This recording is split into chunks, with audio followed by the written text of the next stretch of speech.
Hello. ये video मैंने likes के लिए मैं नहीं चाहता हूँ कि आप चैनल को सब्सक्राइब करें। बस मेरी जो एक्सपीरियंस है आईआईटी एग्ज़ाम्स को लेके, बोर्ड एग्ज़ाम्स को लेके, वो मैं आपसे शेयर करना चाहता हूँ। और उसका कारण है, जो मैं न्यूज़ देखता हूँ आजकल, 23 लोगों बच्चों ने सुसाइड कमिट किया कोटा में लास्ट ईयर अलोन। ये सब देख के बहुत दुख होता है।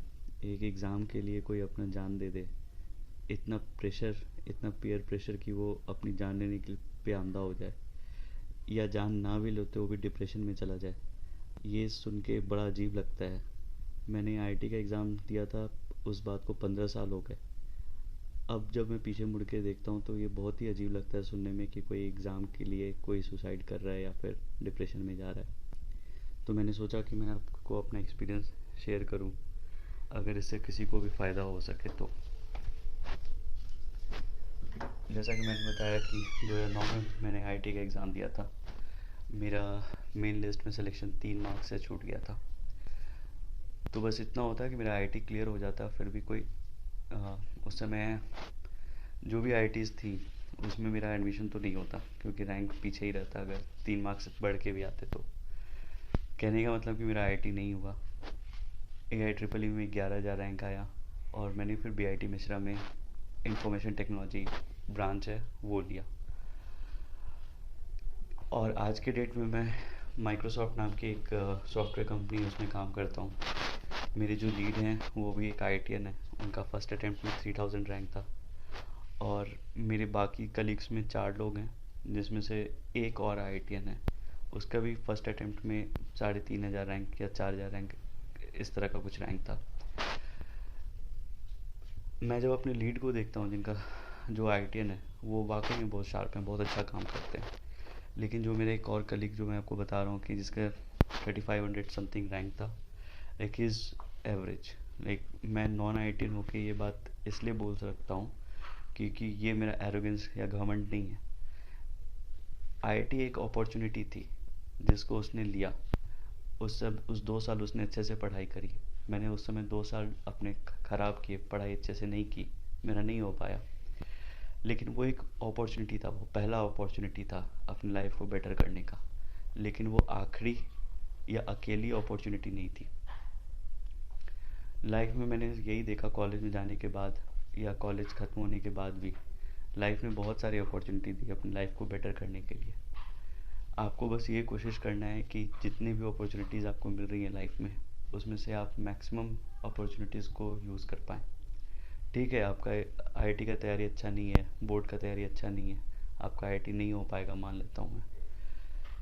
लेकिन इससे हताश होने की कोई बात नहीं है।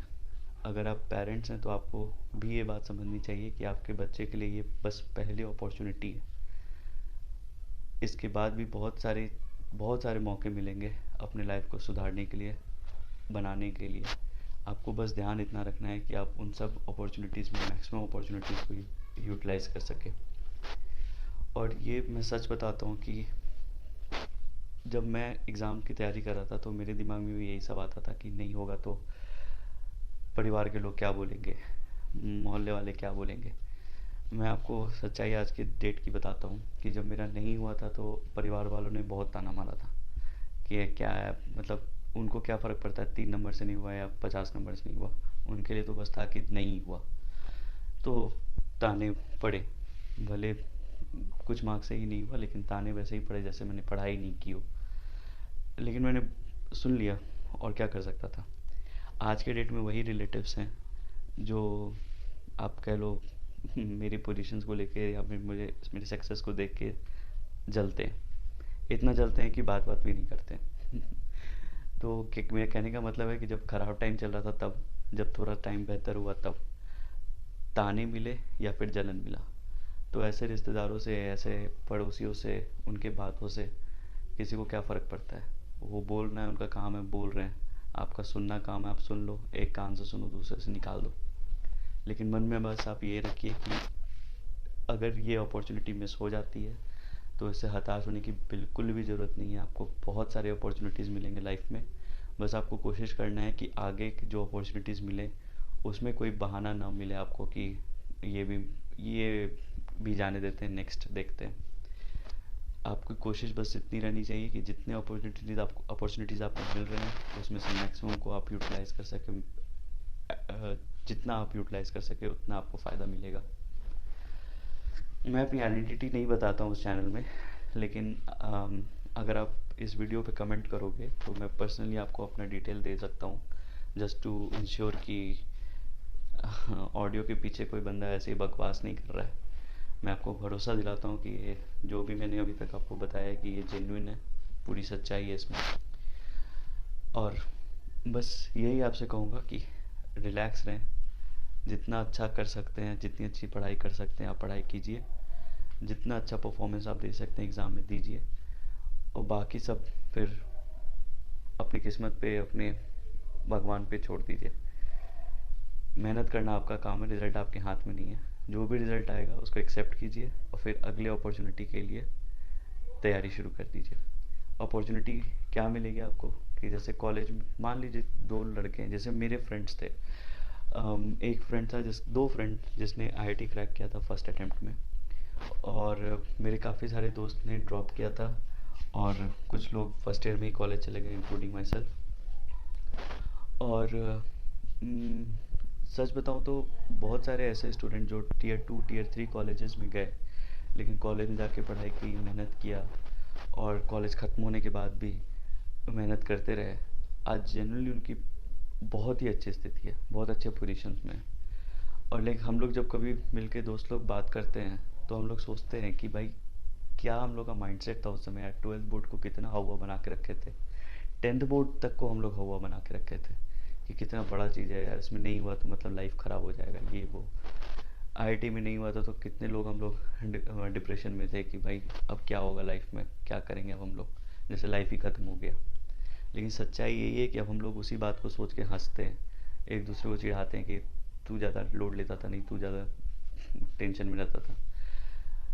आपको एज अ सुपर सीनियर मैं समझा रहा हूँ कि ज़्यादा टेंशन लेने की बात नहीं है, लेकिन इसका मतलब ये भी नहीं कि पढ़ाई लिखाई छोड़ के बैठ गए। आपको जैसे मैंने कहा कि जितना आप कर सकते हैं आप कीजिए, जितना आपसे हो सकता है आप उतना मेहनत कीजिए, और किसी दूसरे से कंपैरिजन कभी मत कीजिए कि मेरा बेस्ट फ्रेंड है बचपन का, वो क्रैक कर देगा, अच्छे अच्छे रैंक से निकल जाएगा, मेरा नहीं हो पाएगा। ये सब सोचने की ज़रूरत नहीं है। आपको कंपैरिजन करना भी है तो अपने आप से कीजिए कि जैसा मैं अभी पढ़ाई करता हूँ, एक साल बाद आप अपने को देखिए कि एक साल पहले मैं जैसा था आज जैसा हूँ उसमें इम्प्रूवमेंट है कि नहीं। अगर नहीं है तो क्यों नहीं है, क्या इम्प्रूव करना पड़ेगा। हर साल अपने को हर 6 महीने पे अपने आप को चेक कीजिए कि जो मेरा टारगेट है, जो मेरा गोल है, जो भी मैं कर रहा हूँ, पढ़ाई कर रहा हूँ, कुछ भी कर रहा हूँ, उसमें मैं बेटर कर रहा हूँ कि नहीं। 6 महीने पहले जैसा मैं कर रहा था उससे अभी बेहतर कर रहा हूँ कि नहीं। और आपको मैं भरोसा दिलाता हूँ कि 10 साल में आप अपना लाइफ चेंज कर सकते हैं। मतलब जनरली लोग 1 साल का गोल बनाते हैं कि ये न्यू ईयर रिजोल्यूशन है, ये कर दूंगा, वो कर दूंगा। लोग हमेशा ओवर एस्टिमेट करते हैं कि वो 1 साल में क्या कर सकते हैं, और हमेशा अंडर एस्टिमेट कर सकते हैं कि वो 10 साल में क्या कर सकते हैं। तो आप अपने आप को हर 6 महीने पे आंको कि आप 6 महीने पहले जैसे थे उससे बेहतर कर रहे हो कि नहीं, और ऐसा आप अगले 10 साल तक करो। 10 साल में बहुत ज़्यादा बोल रहा हूँ, आपको डिफरेंस तो बहुत पहले से ही दिखने लगेगा, 5 साल भी बहुत है डिफरेंस दिखने के लिए। लेकिन आपको खुद में लगेगा, आपको खुद में कॉन्फिडेंस आएगा कि I am improving, I am doing better than what I was doing few months ago. बस इतना करके देखिए, और बस इतना याद रखिए कि बोर्ड एग्ज़ाम्स और आईआईटी एग्ज़ाम्स एक फ़र्स्ट लेवल है, फ़र्स्ट अपॉर्चुनिटी है। इसके बाद भी बहुत सारी अपॉर्चुनिटी हैं, उसको बस यूटिलाइज़ करना है। और ये डिप्रेशन में जाने का, ये सुसाइड सुसाइड ये सब फालतू की चीज़ें हैं। लाइफ से बढ़ के कुछ भी नहीं है, ना आपके लिए, ना आपके पेरेंट्स के लिए, ना आपके दोस्तों के लिए। आपकी लाइफ सबसे ज़्यादा इम्पोर्टेंट है, आपका मेंटल हेल्थ सबसे ज़्यादा इम्पोर्टेंट है। तो बस इस बात को ध्यान रखिए, और बाकी तो आप लोग समझदार हैं। चलो फिर, बाय बाय।